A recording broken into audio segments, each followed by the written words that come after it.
Bom, então, continuando, né, o primeiro capítulo, nós estamos no primeiro capítulo do livro 50 anos depois.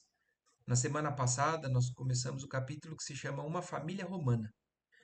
São uma série de personagens novos até a gente se familiarizar, né, com os nomes, vai um tempinho. Mas só recordando, é uma conversa entre Elvídio Lúcius e Caio Fabrício. São dois amigos grandes e esse Elvídio Lúcius tem alguma coisa do passado que incomoda ele, está mal resolvido e ele está indo, voltando para Roma, onde lá, nessa conversa com um amigo, eles relembraram a possibilidade de terem alguns transtornos ali.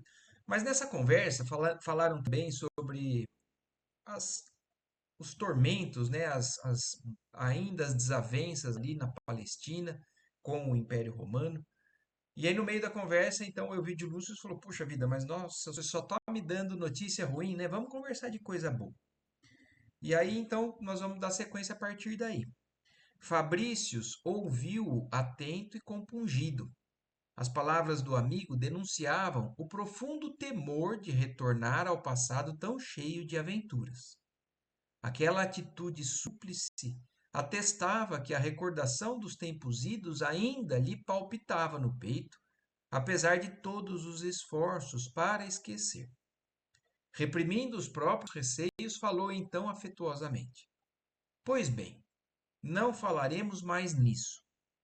E acentuando a alegria que lhe causava aquele encontro, continuou comovidamente. Então, poderia acaso esquecer-me de algo que me pedisses? Então, lembrando que tinha algo ali a mais também para contar com relação até a um pedido que tinha sido feito a ele. E aí é agora para esse rumo aí da conversa que vai passar.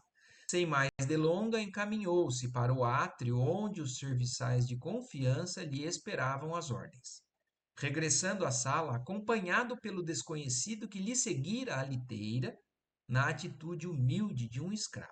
Então vocês se lembram que quando descreveu o Caio Fabrícios chegando numa liteira com uma série de escravos, um foi descrito ali, né? Um escravo que aparentava mais ou menos uns 40 anos, uma atitude de um certo descontento pela situação, mas ao mesmo tempo de uma grande humildade, resignação com relação àquilo que estava acontecendo.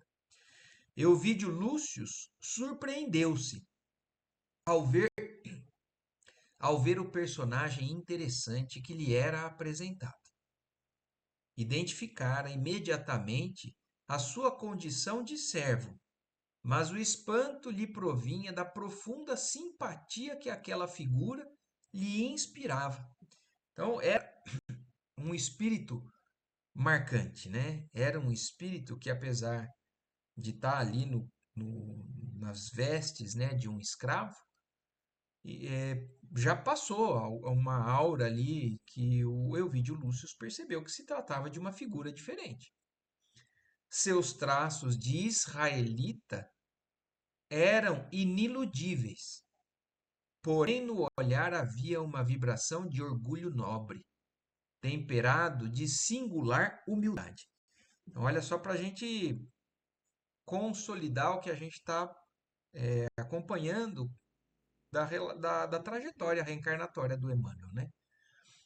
Ele fora um patrício romano que acabou, né, é, lutando muito e prejudicando muito o povo israelita.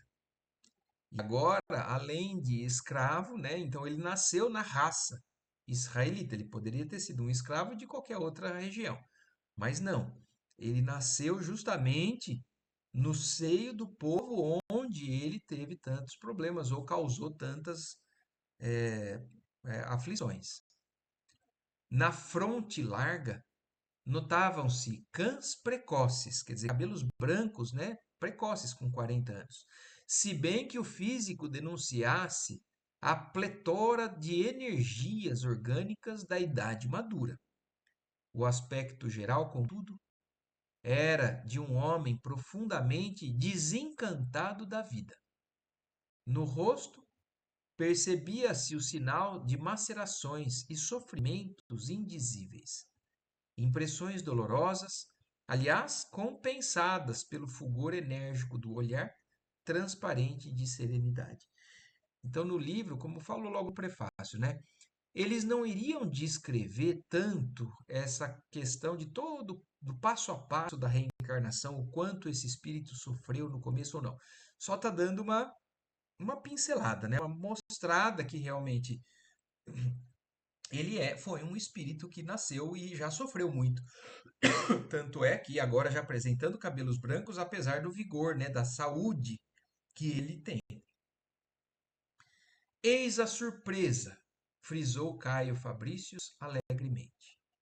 Comprei como lembrança esta preciosidade na feira de Terebinto, quando alguns de nossos companheiros liquidavam o espólio dos vencidos. Então, mais uma batalha lá na Palestina e os romanos mais uma vez aprisionando aqueles quem eles dominaram, né? E então Públio Lentulus, reencarnado ali como o Nestório, é um destes que foi pego, que foi vendido ali nessa feira de Terebinto e agora levado a Roma, levado a um romano, né, a um patrício, que estava recebendo como presente do Caio Fabricius. Euvídio Lúcius parecia não ouvir, como que procurando mergulhar fundo naquela figura curiosa ao alcance de seus olhos, e cuja simpatia lhe impressionava as fibras mais sensíveis e mais íntimas. Admiraste? Insistiu Caio, desejoso de ouvir as suas apreciações diretas e francas. Quererias, porventura, que te trouxesse um Hércules formidando? Preferi lisonjear-te com um exemplar raro de sabedoria. Então, olha que interessante, né? Foi escolhido a dedo para que realmente o vídeo Lúcio tivesse ali alguém que era diferente. Era uma figura, né, notável. Euvídio agradeceu com um sinal expressivo, acercando-se do escravo silencioso com um leve sorriso. Como te chamas? Perguntou o solícito. Nestório. Onde nasceste? Na Grécia? Sim, respondeu o interpelado com um doloroso sorriso. Como pudeste alcançar Terebinto? Senhor, sou de origem judia, apesar de nascido em Éfeso. Meus antepassados transportaram-se à Jônia há alguns decênios em virtude das guerras civis da Palestina. Criei-me nas margens do Egeu, onde mais tarde constituí família.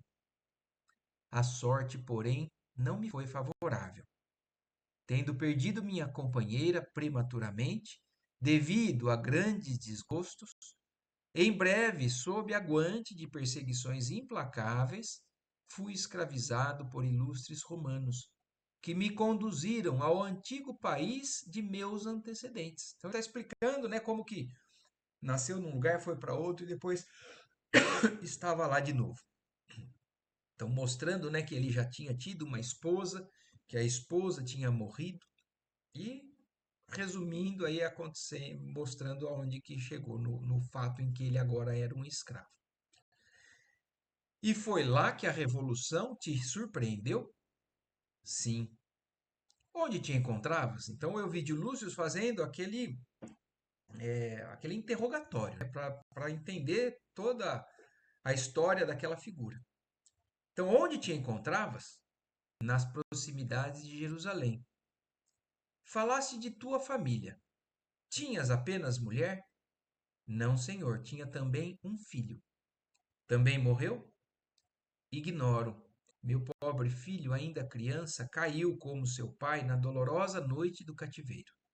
Apartado de mim, que o vi partir com o coração lacerado de dor e de saudade, foi vendido a poderosos mercadores do sul da Palestina.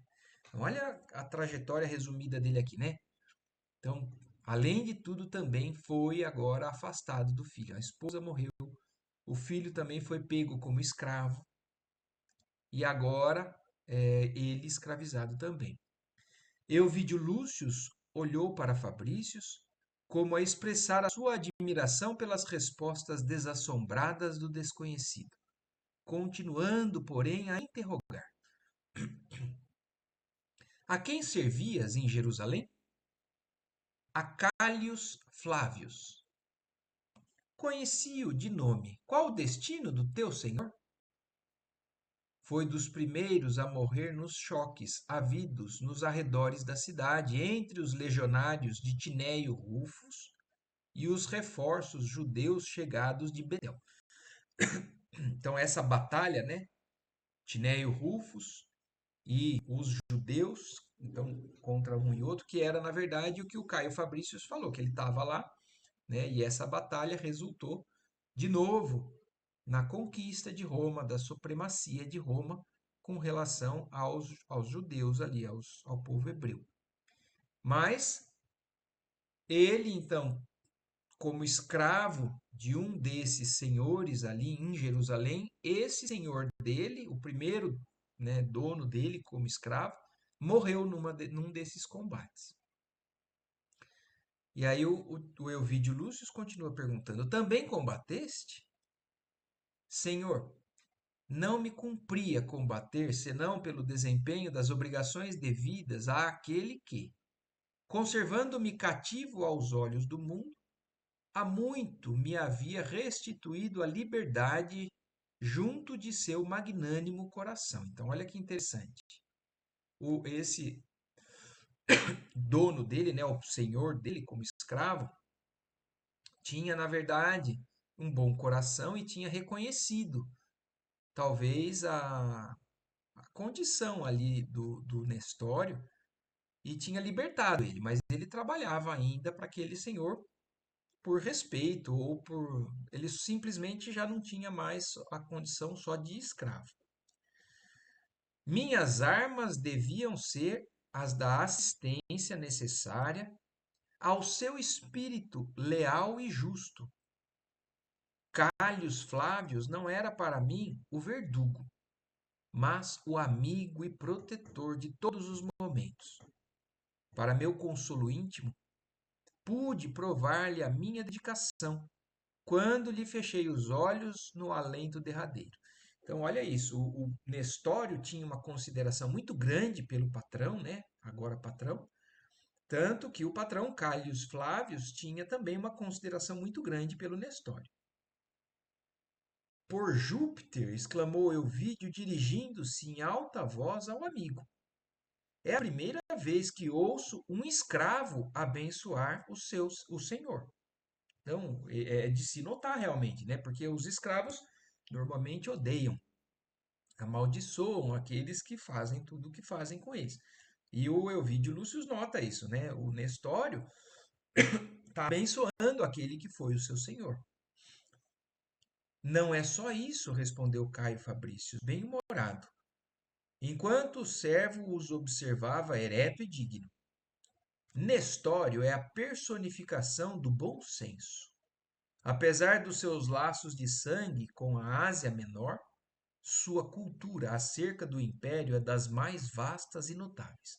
Então também isso mostra para gente o quanto que um espírito, né, apesar do esquecimento de uma reencarnação, né, a bagagem adquirida, né, alguma aquisição moral, né, de respeito intelectual e tudo mais, é claro que não traz lembranças, mas a intelectualidade dele é desenvolvida.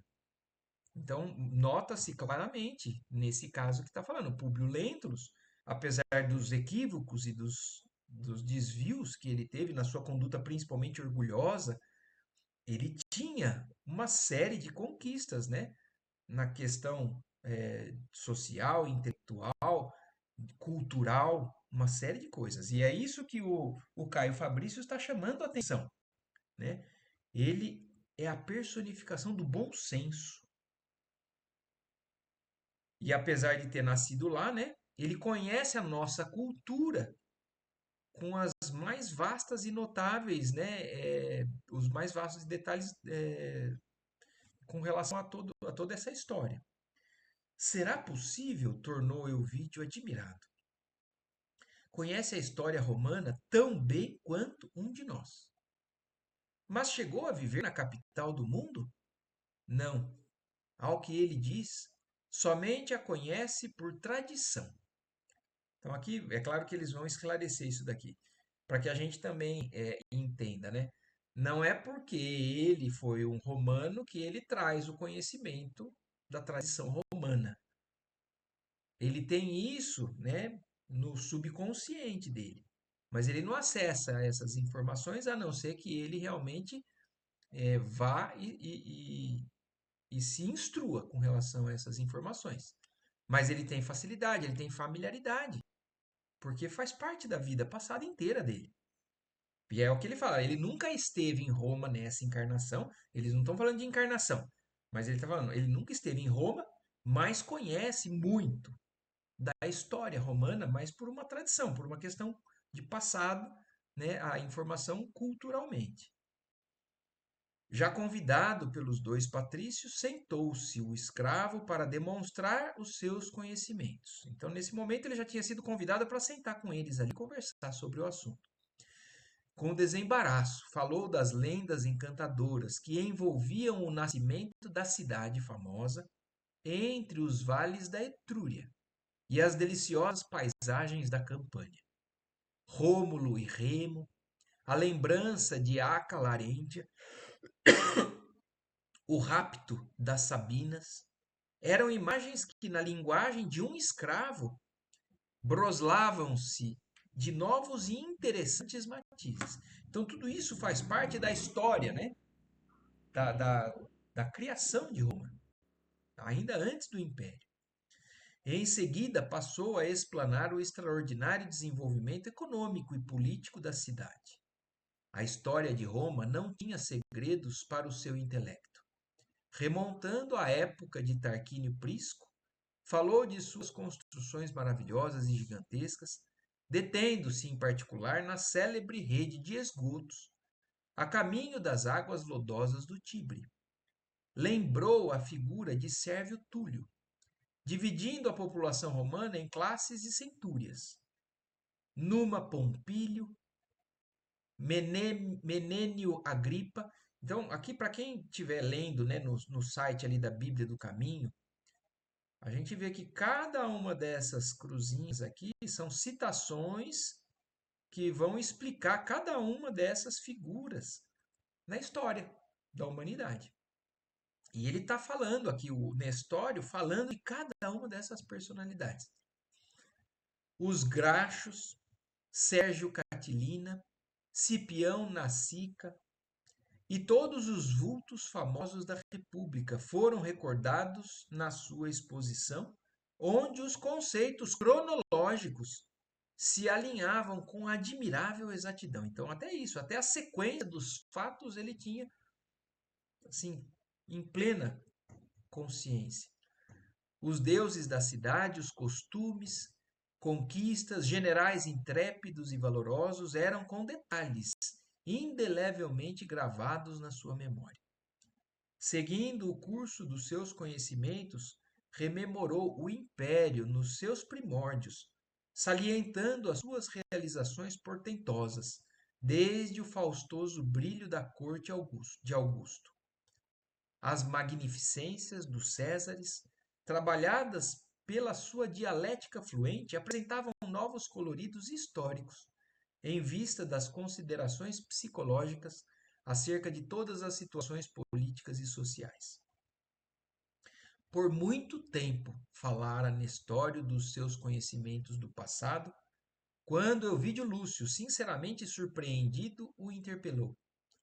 Onde conseguiste essa cultura, radicada em nossas mais remotas tradições? Senhor, tenho manuseado todos os livros da educação romana ao meu alcance desde moço. Além disso, sem que me possa explicar a razão, a capital do império exerce sobre mim a mais singular de todas as seduções.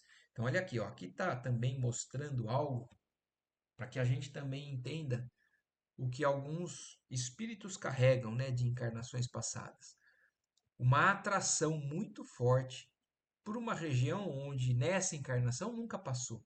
Mas aquele assunto, aquela região, aquele povo, aquela história, às vezes traz algo muito íntimo para determinados espíritos. E porque ele tinha essa afinidade, essa atração, tudo o que passou pela mão dele com relação a essa história, ele devorou.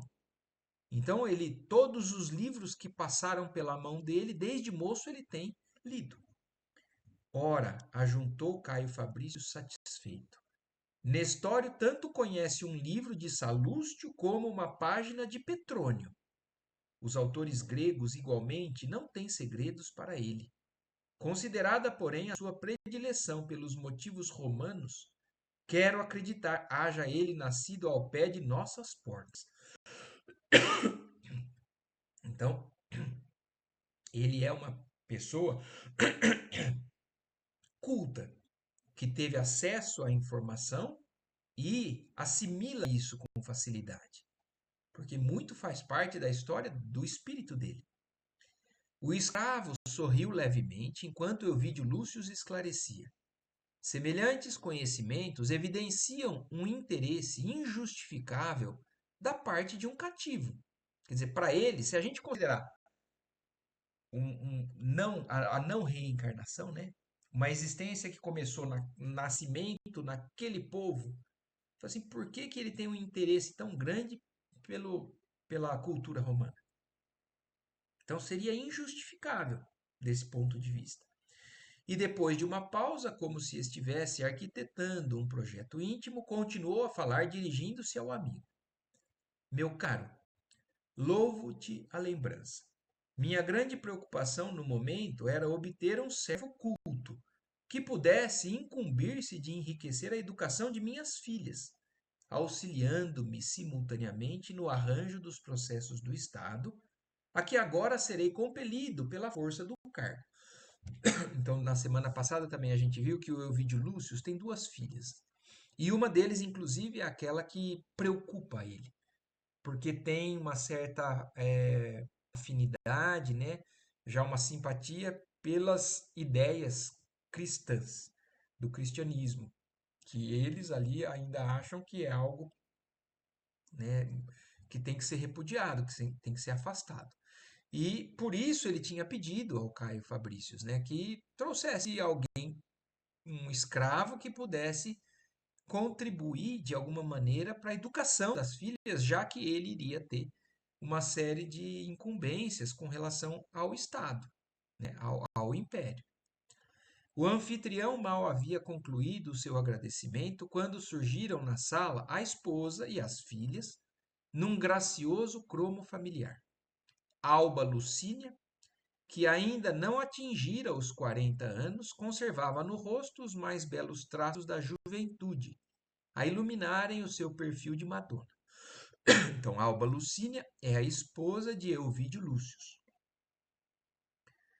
Junto das filhas, duas primaveras risonhas, seu aspecto de mocidade ganhava um todo de nobres expressões vestalinas, confundindo-se com as duas, como se lhes fora a irmã mais velha, ao invés de mãe extremosa e afável. Elvídia e Célia. Porém, embora a semelhança profunda nos traços fisionômicos, deixavam transparecer espontaneamente a diversidade de temperamentos e pendores espirituais. Então, essas são as duas filhas de Elvídio Lúcio. Uma se chama Elvídia, como ele, né? Elvídia, e a Célia, que é a filha, que tem já algum conhecimento e uma simpatia pelo cristianismo. Mas, então, apesar de terem temperamento, de traços fisionômicos parecidos, mostrando que espiritualmente elas já divergiam. A primeira entremostrava nos olhos uma inquietação própria da idade, indiciando os sonhos febricitantes que lhe povoavam a alma, ao passo que a segunda trazia no olhar uma reflexão serena e profunda, como se o espírito de mocidade houvera envelhecido prematuramente. Então, a primeira, né, a Euvídia, com as características de uma jovem normal, né, que está em busca dos impulsos, né, das conquistas que a idade, que os hormônios, né, materiais pedem. Mas a Célia mostrando que, como se fosse já um espírito mais amadurecido, mais envelhecido, como se não tivesse passando pela mocidade, com interesses diferentes. Todas três exibiam graciosamente os delicados enfeites do péplum em sua feição doméstica, presos os cabelos em preciosas redes de ouro, ao mesmo tempo que ofereciam a Caio Fabrícios um sorriso de acolhimento. Ainda bem, murmurou o hóspede com vivacidade própria do seu gênio expansivo, avançando para a dona da casa. O meu grande Elvídio encontrou o altar das três graças, entronizando-as egoisticamente no lar. Aliás, aqui estamos nas plagas do Egeu, berço de todas as divindades. Então, o Caio Fabrícios elogiando, né, as três, falando, né, para o amigo como se realmente ele tivesse em casa três deusas, pela beleza, né, pela graciosidade que elas tinham. Suas saudações foram recebidas com geral agrado. Não somente a Alba Lucínia, mas também as filhas se regozijavam com a presença do carinhoso amigo da família de muitos anos. Em breve, todo o grupo se animava em palestra amena e sadia.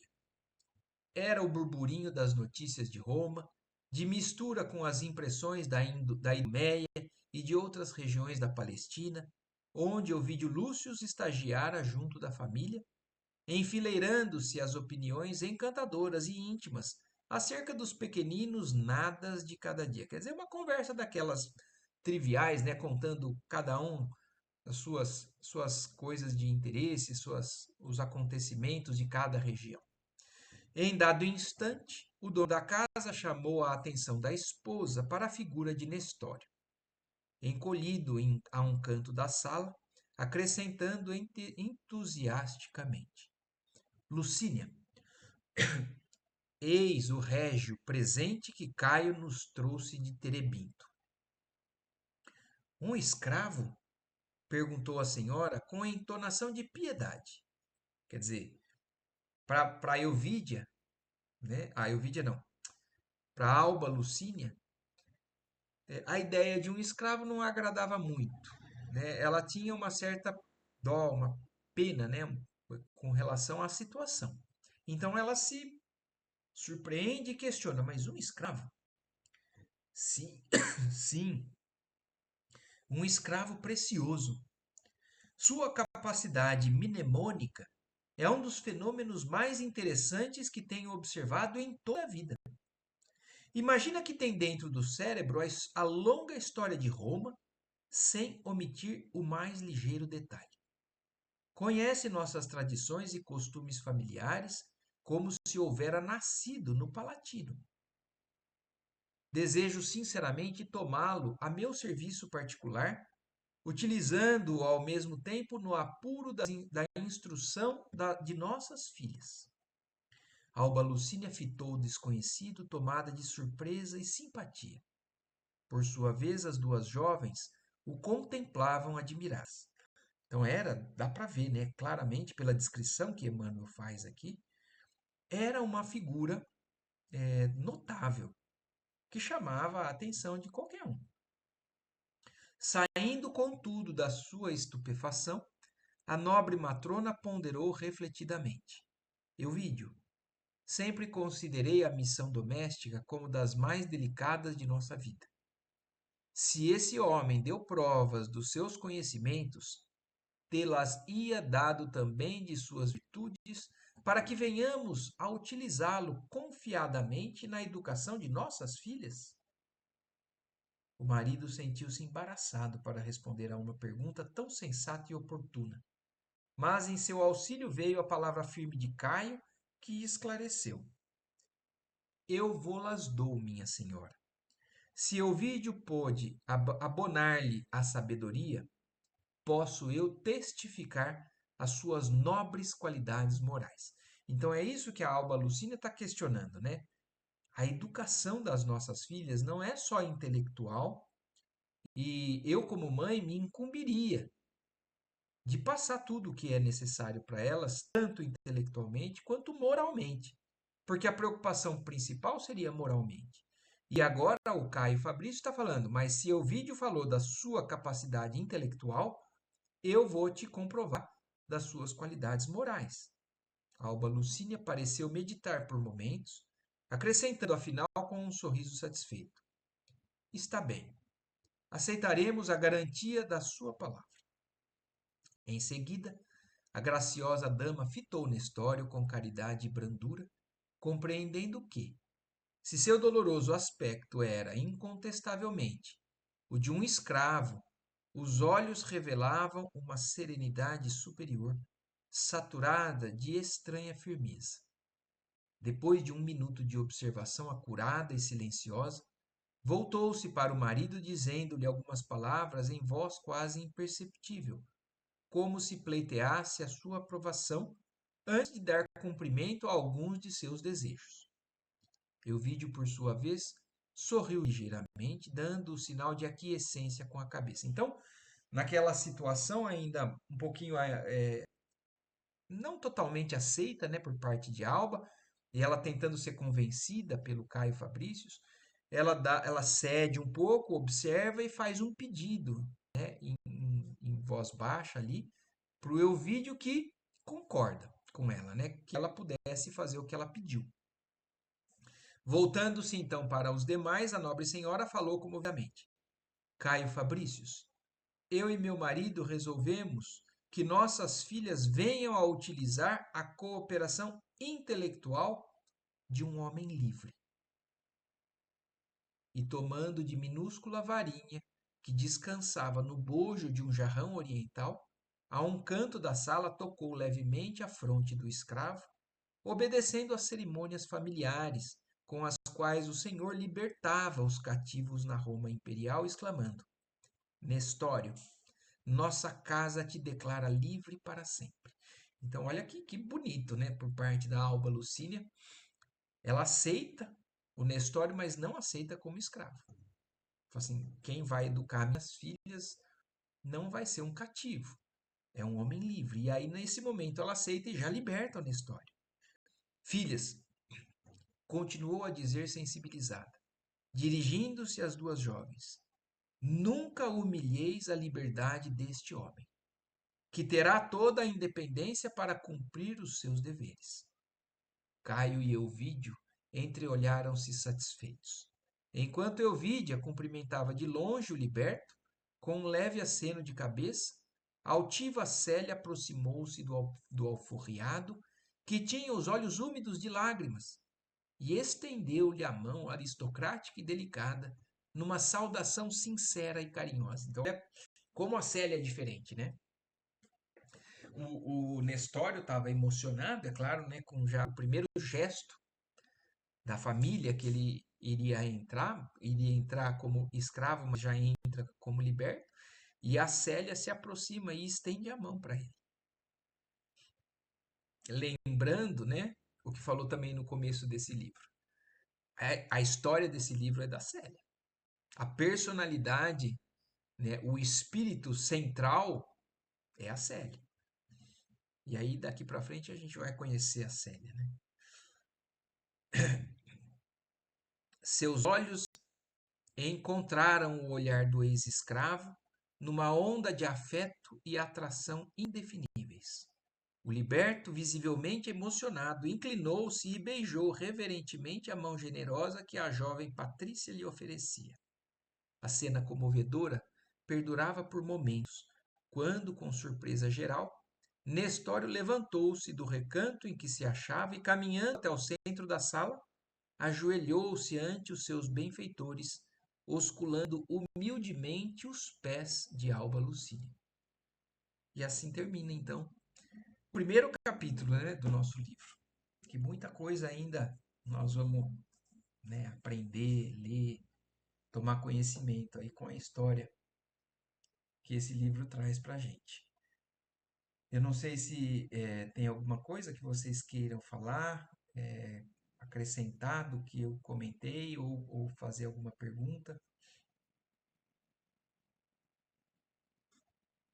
Se não, na semana que vem, então, Não, posso só fazer um comentário, mas eu não sabia, interessante, todo esse, como se fala, não sei, né, mas essa maturidade que ele carrega de uma encarnação para outra, né, então toda essa facilidade de aprendizado, todo esse conhecimento, como isso já vem de uma forma muito mais acentuada, mesmo na condição de escravo. sim, é uma bagagem adquirida, né, Lela? E Uma que bagagem, é isso. não tem. Isso daí é um patrimônio adquirido pelo espírito e que ninguém tira mais. Pelo É aquilo que estudo, você né, que a falou, gente né? faz no livro dos espíritos, acho que tá dando um eco de algum áudio. Ah, Eu acho que é o meu que tá dando. Eu não sei por quê. É o meu? não, acho que parou. Hum, A gente estuda, Lela, no livro dos espíritos e fala que tem algumas reencarnações que, por exemplo, algumas aquisições que o espírito teve pode ser temporariamente abafada para não atrapalhar o desenvolvimento de outras que é necessário naquele espírito. Quer ver? Eu vou dar um exemplo. Um espírito que por muitas encarnações se aprimorou, por exemplo, na arte de cuidar dos outros como médico, como alguém que cuida da saúde. E isso é uma facilidade que o espírito traz, então a gente percebe que tem algumas pessoas que já têm uma facilidade com aquilo, ou, por exemplo, com a área de exatas ou com a área da saúde, seja lá o que for. E se não for abafado, aquele espírito tem a tendência de ir de novo para esse lado.